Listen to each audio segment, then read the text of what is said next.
morning and welcome to the online service. Let's sing this chorus from the rising of the sun to the going down of the same.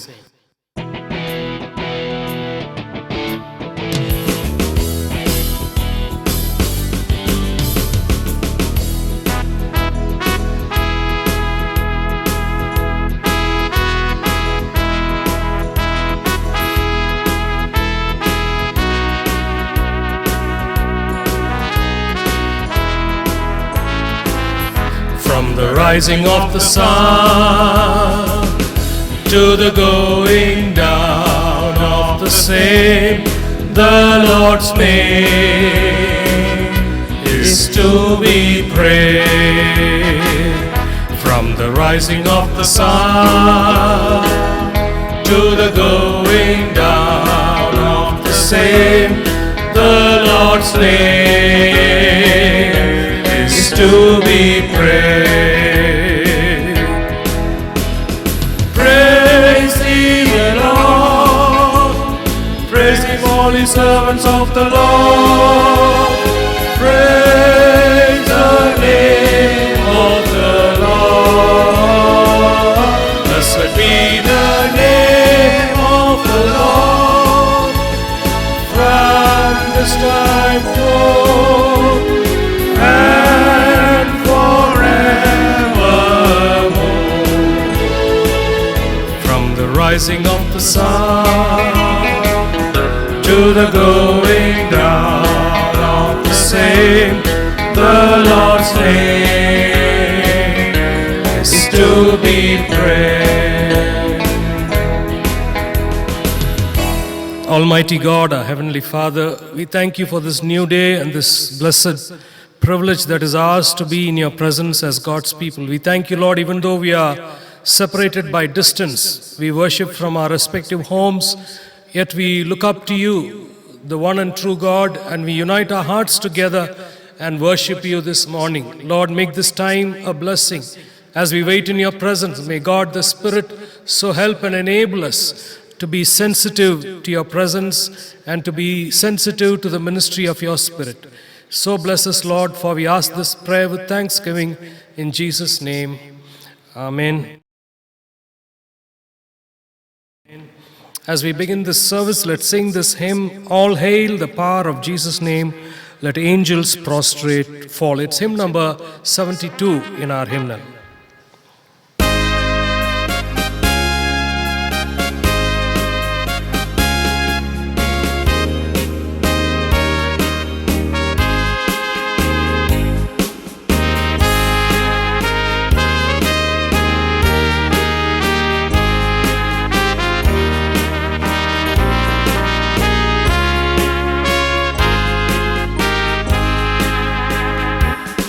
All hail the power of Jesus' name. Let angels prostrate fall.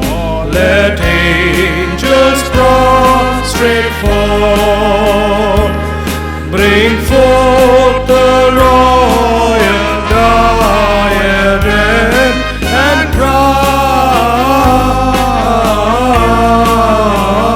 him. Crown him, crown him, crown him and crown him Lord of all. He chosen seed of Israel's race, he ransomed from the fall, he ransomed from the fall. Hail him who saves you by his grace and crown him, crown him, crown him, crown him and crown him Lord of all. Sinners whose love can never forget the wormwood and the gall, the wormwood and the gall. Go spread your trophies at his feet and crown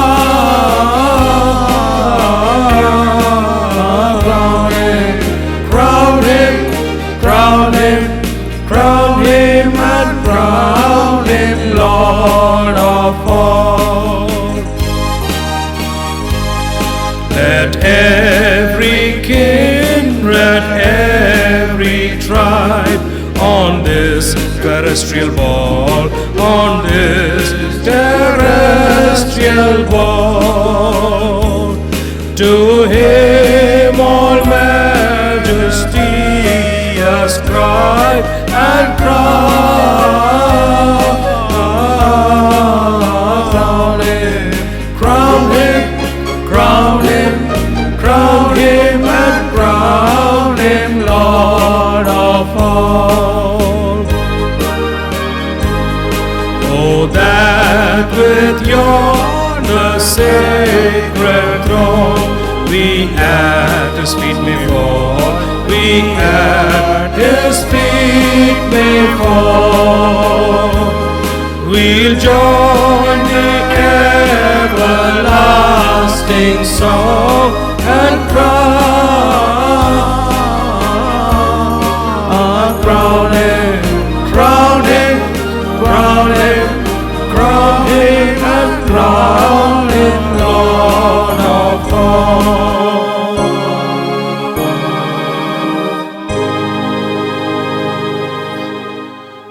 The responsive reading for our worship this morning is found in Psalm 36. Let's read responsively from Psalm 36. An oracle is within my heart concerning the sinfulness of the wicked. There is no fear of God before his eyes. For in his own eyes he flatters himself too much to detect or hide his sin. The words of his mouth are wicked and deceitful. He has ceased to be wise and to do good. Even on his bed he plots evil, he commits himself to a sinful course and does not reject what is wrong. Your love, O Lord, reaches to the heavens, your faithfulness to the skies. Your righteousness is like the mighty mountains, your justice is like the great deep. O Lord, you preserve both man and beast. How priceless is your unfailing love, both high and low among men. Find refuge in the shadow of your wings. They feast on the abundance of your house, you give them drink from your river of delights. For with you is the fountain of life, in your light we see light. Continue, O Lord, to those who know you, your righteousness to the upright in heart. May the foot of the proud not come against me, nor the hand of the wicked drive me away. Let's all read together. See how the evildoers lie fallen, thrown down and not able to rise. Glory be to the Father and to the Son and to the Holy Ghost, as it was in the beginning, is now and ever shall be, world without end. Amen. Amen.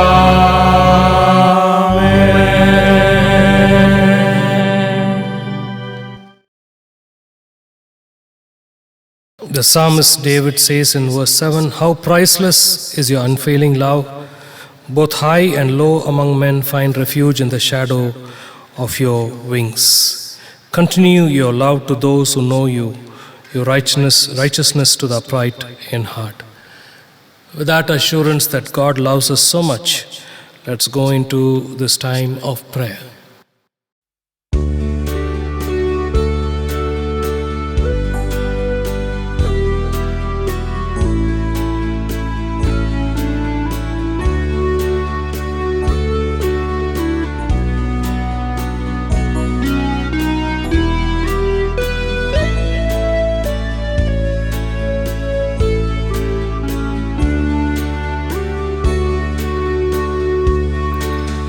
Let there be love shared among us. Let there be love in our eyes. May now your love sweep this nation. Cause us, O Lord, to arise. Give us a fresh understanding of brotherly love that is real. Let there be love shared among us. Let there be love.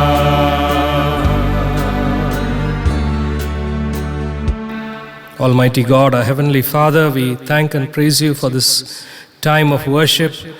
Lord, we thank you as we look back to the past 6 months. You have been so gracious in caring for us, loving us, and keeping us from all harm, danger, and even the virus. We thank you, Lord. Lord, we thank you that you have been so good in even preserving and healing many who underwent this experience. And Lord, we thank you for your goodness, your blessing, and your care upon us. This morning, we especially want to thank you, Lord, for the way that you continue to show that you love us, and your love is so priceless. You continue to show your love toward us, Lord. We thank you for that. This morning, we especially pray for our church, pray for the families of the church. We pray for our children, pray for our young people, pray for, Lord, every brother, sister, the elderly, asking for your blessing, O God. We also pray especially for our children as they look forward to go to school, go back to school and college, asking, Lord, that you will open the doors, and Lord, that this will be a blessed experience as they continue to pursue studies. We also pray at this time for all the others who are affected by this pandemic. Some of them have lost jobs and their business has gone bad. We continue to pray, Lord, that you will continue to meet their needs and you will give them your blessing. We especially pray for our government as they take steps to curb. Lord, we pray for your blessing and your guidance upon them. We pray for the medical fraternity and volunteers who are helping out in many ways. We pray for those, the process of vaccination, that soon that everybody will be able to be vaccinated, and Lord, that we will be able to overcome this virus.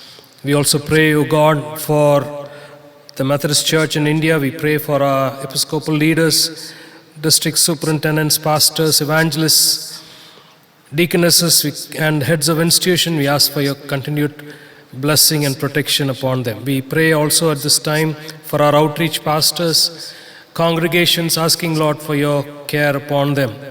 We especially remember, Lord, our neighbors here in this neighborhood, asking, Lord, even as they seek you, may they be able to find you, Lord Jesus, find that you love them so much. We also at this time thank you for the team that you continue to bless and use us for your glory.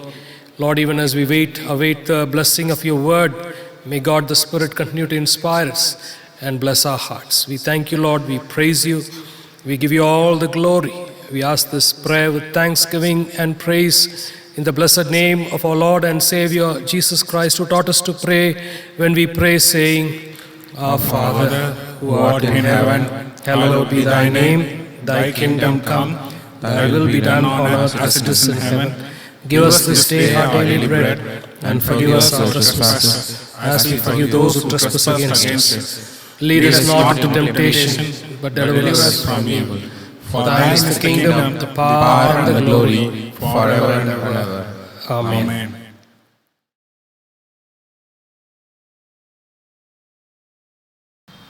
Let us pause for a moment to pray. Almighty God, our Heavenly Father, we thank you for this time of worship. As we continue to worship you even through this time of meditation, O God, may God the Spirit so bless our hearts as we receive the word. Help us, Lord, to be strengthened, comforted, and focused as we listen to the word this morning. In Jesus' name we pray. Amen. This morning we are looking at the epistle to the Hebrews and chapter 10 and verses 19 to 25. That is our basic text this morning. We know that the book of Hebrews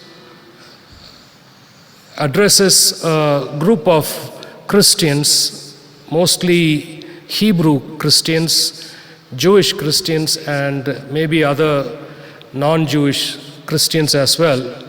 The situation we know is that they are being persecuted, and most of them feel like giving up. That is the situation in which the author of Hebrews, as we know, not a definite author has been identified for the book of Hebrews, even though many church fathers have attributed this book to some of the early leaders in the church. Even some have proposed it could probably be Priscilla of the couple Aquila and Priscilla, and because she was a lady, they did not want to give credit to a woman to this epistle.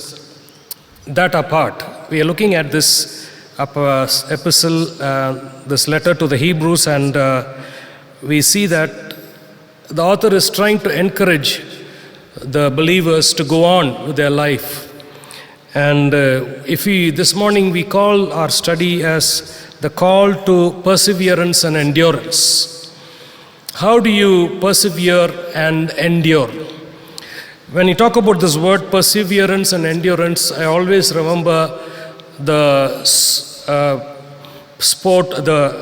athletic event of the marathon. From childhood, I've been engrossed in this marathon. Not that I was a great runner, even though I did some little bit of that.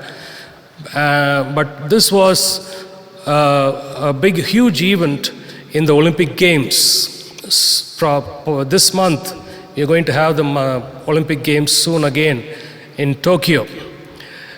And there were very many people who were huge inspiration for a lot of runners. We know this is the big difference. I just start with that and I'll go on. There is a huge difference between a sprint event and the marathon. The sprint event is these athletes are training for 4 years or maybe more for this particular event. But the time that they get to prove themselves is just 10 seconds. In 10 seconds, they have to prove who they are and what they have done in the past 4 years. That is the sprint event. And there are other events as well, including the 100 from going on to 1,500. But then marathon is completely different. It is 25 miles or 42 kilometers of running. It takes 2 to 3 hours. And the way the athletes train for marathon is the big difference you'll know from the regular sprint event athletes at the marathon events is normally the sprint event athletes, men or women, they will look very muscular.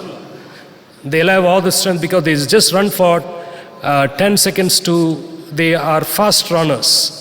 The marathon runners, again, men or women, they are usually thin and lean because they've been running, and they are muscular in a different way because their muscles have become very hard, and they have more strength and endurance than these people who train for sprint events. And life, the author of Hebrews is saying, life is like the marathon, and you have to keep on persevering, because these people who run, as they keep running, they maybe come up to 10 kilometers or 15 kilometers, and then their body becomes tired. They've trained a lot, but they becomes tired, but they still keep running. When they come to maybe around 30 kilometers, the body is really weak, and then there is a struggle between the mind and the body, in which the body says, you cannot go on, but because this person has trained for so long, his mind says, I'm going to finish this race. Though there is a struggle, and in that struggle, every stride counts. You keep your focus and your stride counts. And so life is like that. You need to persevere in difficult situation. We know that this word perseverance comes from maybe some athletic background, and more so in our spiritual warfare. And that's what the writer of Hebrews says.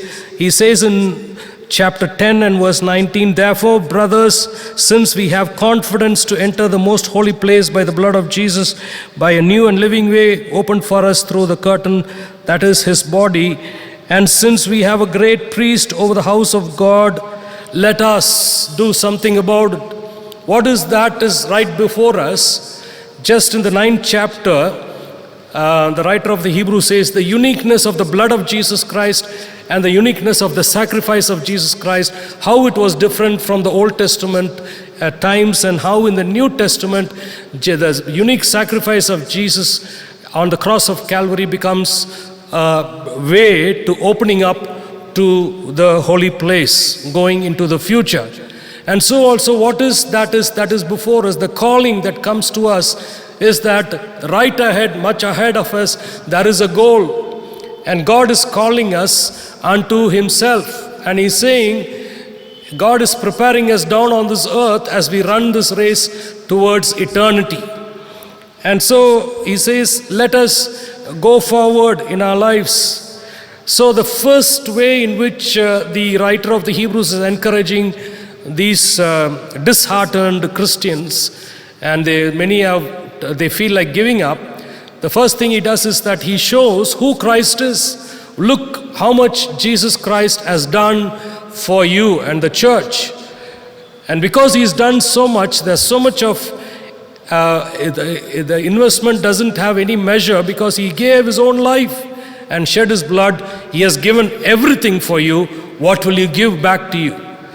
And then this writer says, we need to respond to that call for perseverance and endurance. And he says, let us do a few things in order to finish this race. And there are 5 things that I want to share with you, which is found here, that in this passage from verse 22 to 25. And he says, it's even though there are 5 aspects, these are things that really help us in our endurance to persevere in the life that lies ahead of us. So the first thing the writer of the Hebrews is saying is, let us draw near to God with a sincere heart and the full assurance of faith. I always remember that whenever we are disheartened and we feel like giving up in our faith life, it is usually because we have gone a little bit away from God. It is because maybe we've gone far away from God and we've lost sight of who God is. And because we've lost sight of who God is, then our faith slowly weakens. And I believe the reason some of us are feeling disheartened, some of us are feeling tired in our walk with God, is because we have fallen behind or we have drawn away from God. And so the first thing necessarily that the writer of Hebrews is saying is, draw near to him. The book of James writes, if you draw near to him, he will draw closer to you. So make that first step. As Confucius said, a long journey starts with one first step, the first step. So similarly here the writer of the Hebrews is saying, for the first thing you need to do is now come back to God. He is calling you.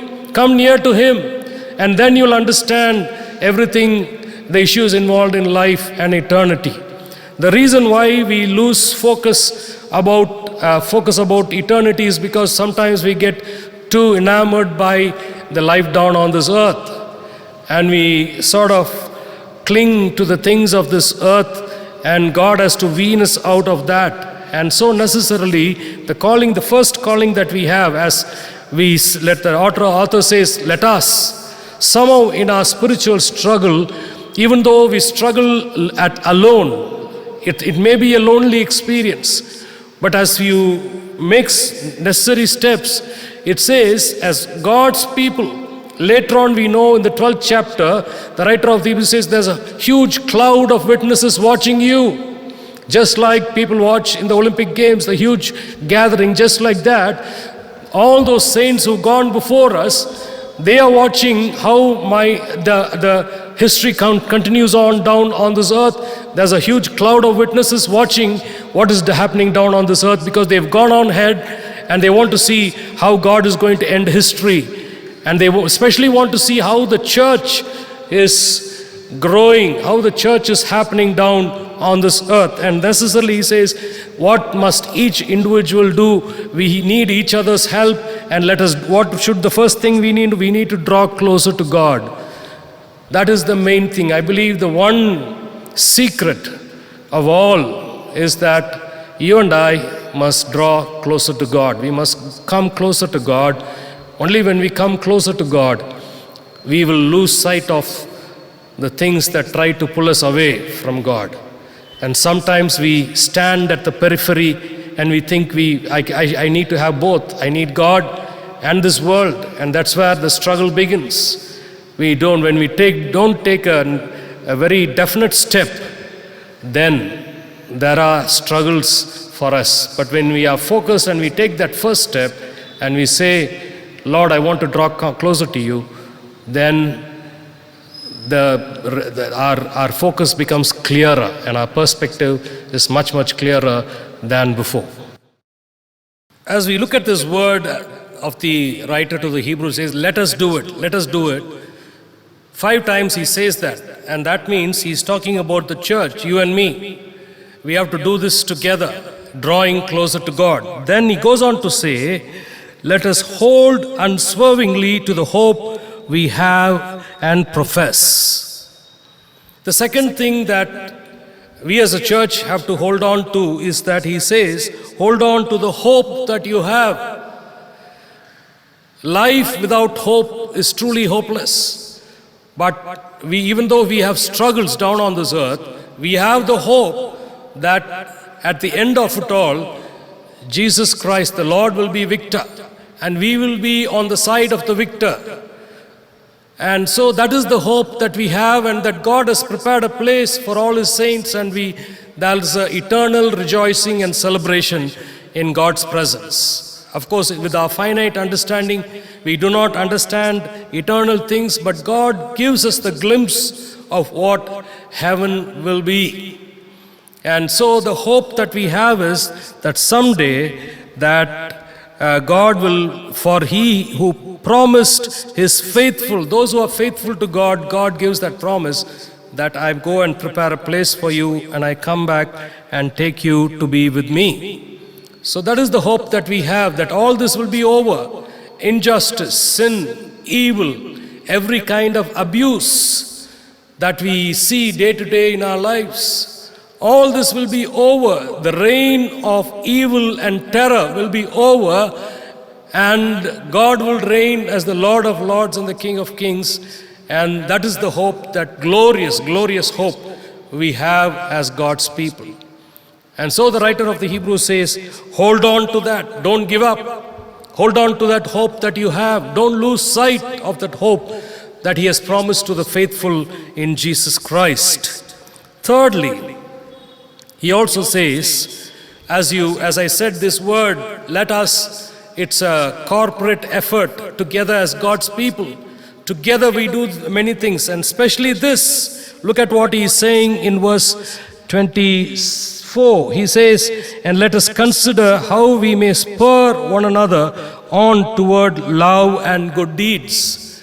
The third thing we look at, we are focused on our goal and we think about our own struggles, but then you look around and you help your brother and sister who are struggling.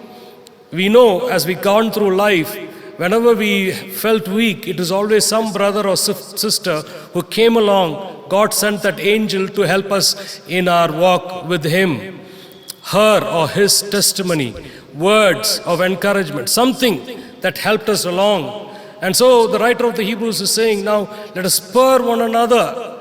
It's not simply about encouragement. It's, let's say, it's like saying, take time to spur one another so that you can achieve God's will for God's purpose.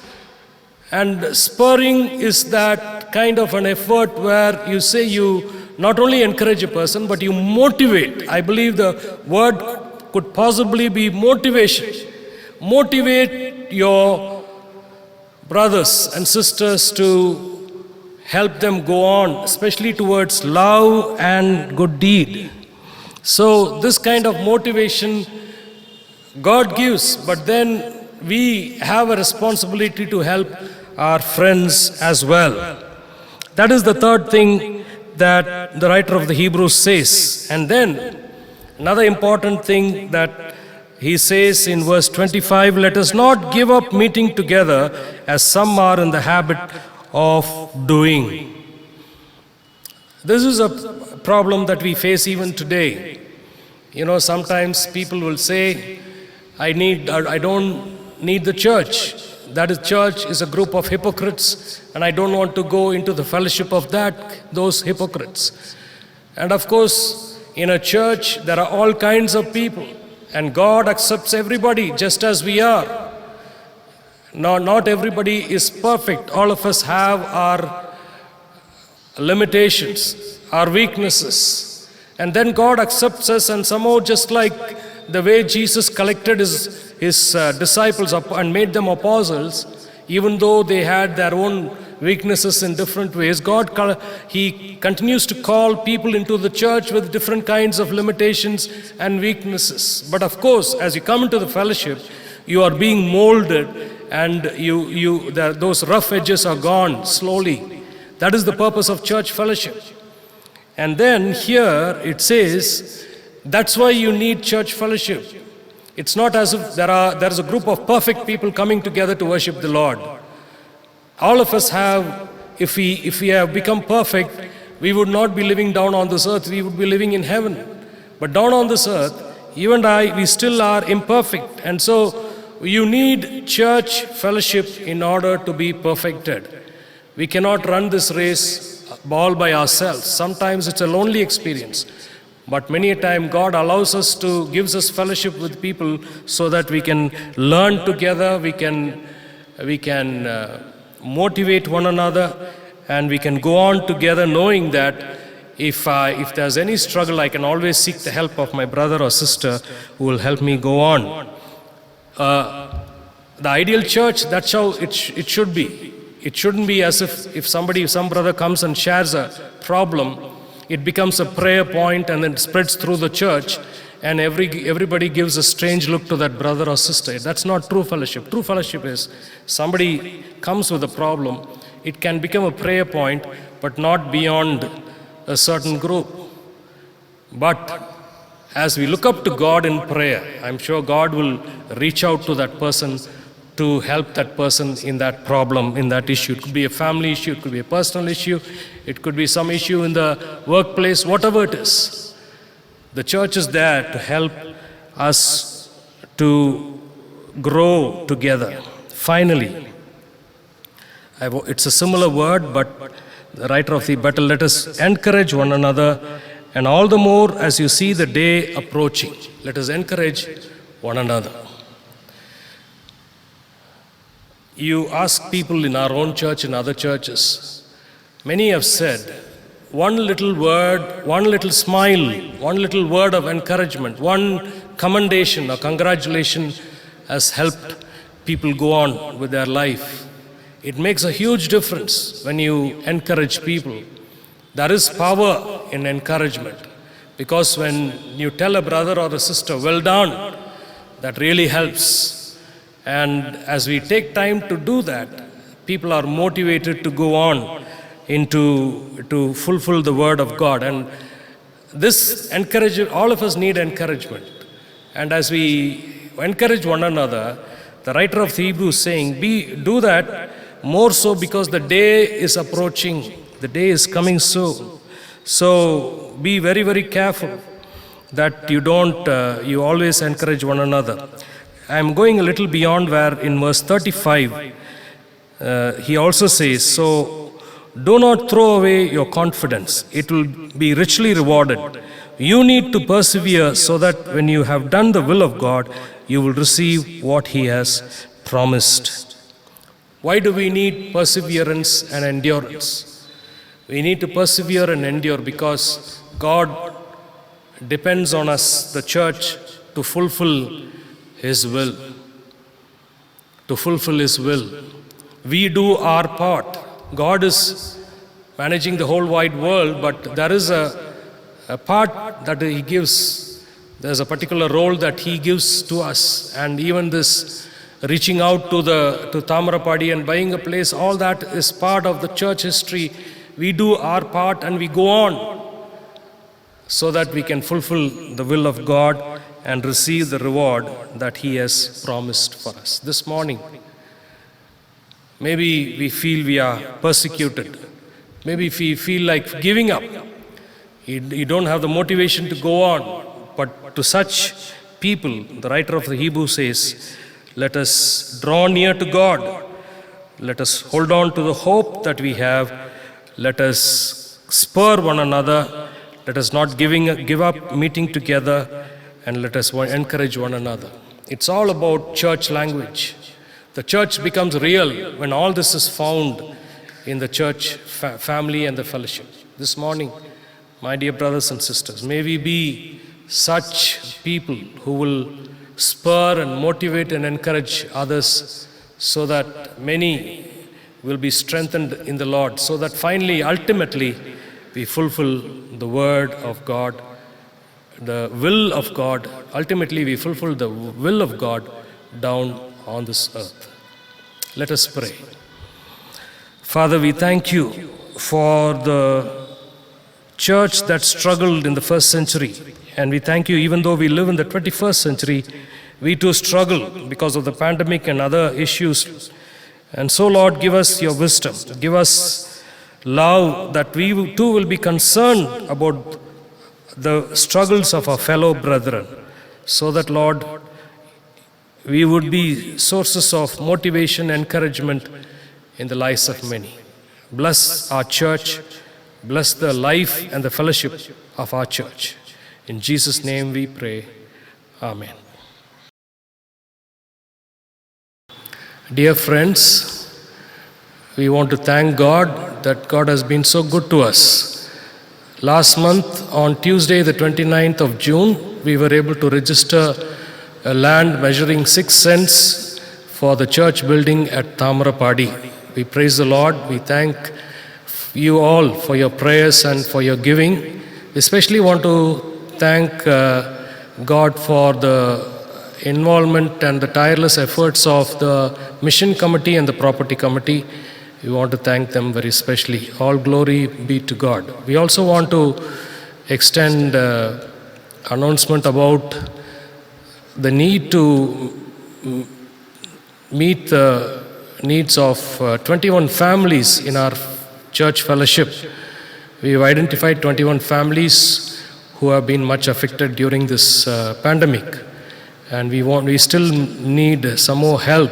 So I appeal to the congregation to please take time to give and help us meet this need. So we will be able to help these 21 families in our church. Thank you. Dear friends, we thank God for His goodness upon us in the past 6 months. He has been so good in preserving, protecting, and caring for us. And as we step into this new month, let's continue to pray for one another. Let's continue to pray that soon we will be able to worship Him in His sanctuary, in the church. And let's also pray for our children and young people as they seek to go back to school and college. We pray also for our professors and teachers that God will be gracious to them in these times. As usual, we'll sing the closing hymn in the light of what we've heard. And as we sing this hymn, let's give to God His tithes and our offerings. It's hymn number 470, God of Grace and God of Glory.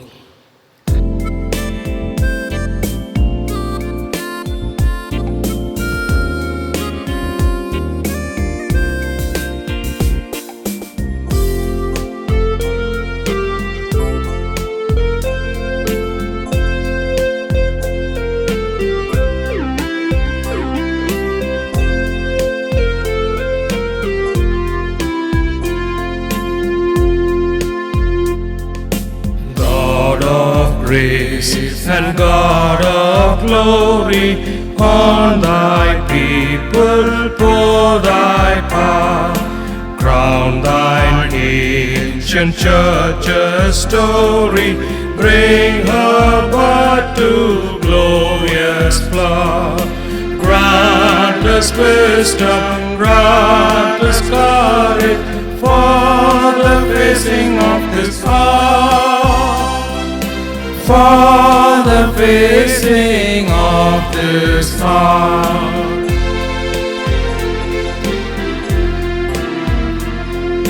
Lo, the hosts of evil round us scorn thy Christ, assail his face. Fears and doubts too long have bound us, free our hearts to work and praise. Grant us wisdom, grant us courage for the living of these days, for the living of these days.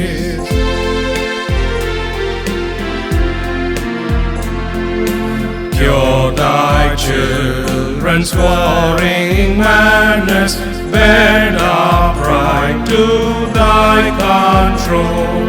Shame our want and selfish gladness, rich in things and poor in soul.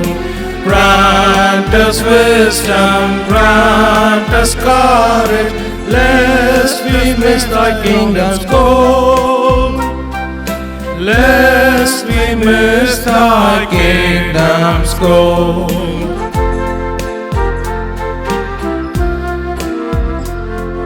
Set our feet on lofty places, gird our lives that they may be armored with all Christ-like graces in the fight to set men free. Grant us wisdom, grant us courage, that we fail not man nor thee, that we fail not man nor thee.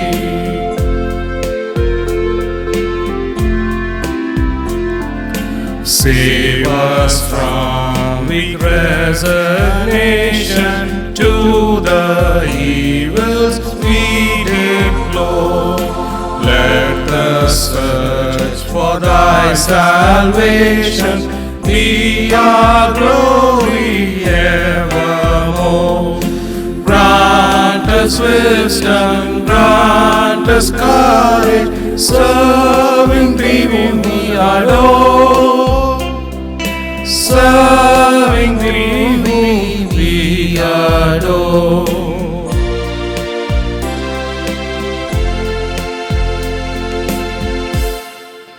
As we pray for these offerings, we also pray for those who are celebrating their birthdays and wedding anniversaries. It will come on the screen in a little while. We'll remember them in our prayers.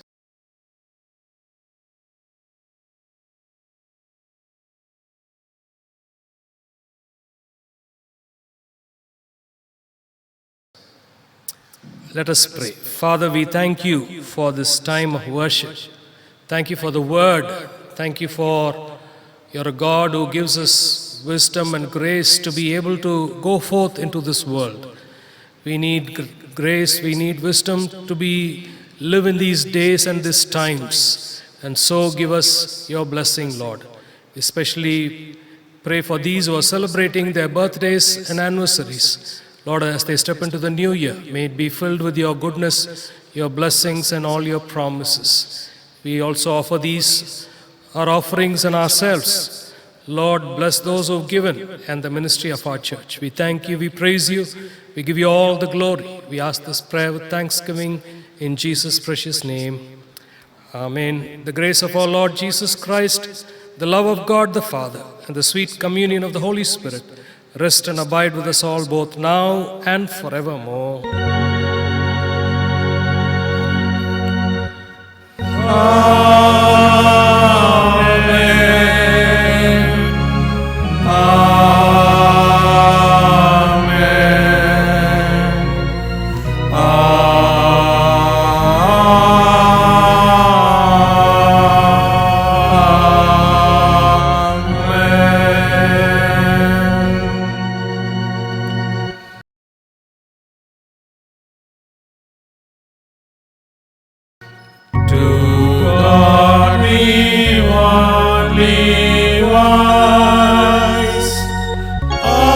Savior and our King.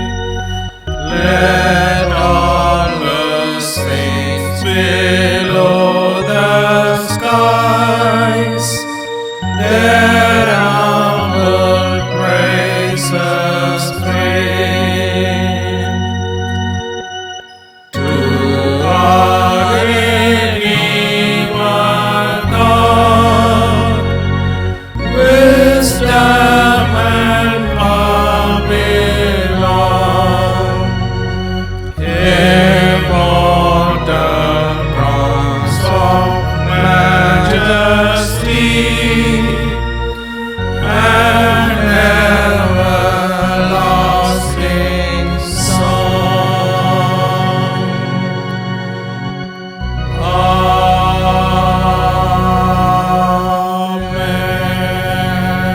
Amen. Bless Bless the Lord, O my soul, and all that is within me, bless His holy name. Bless the Lord, O my soul, and forget not all His benefits. Amen.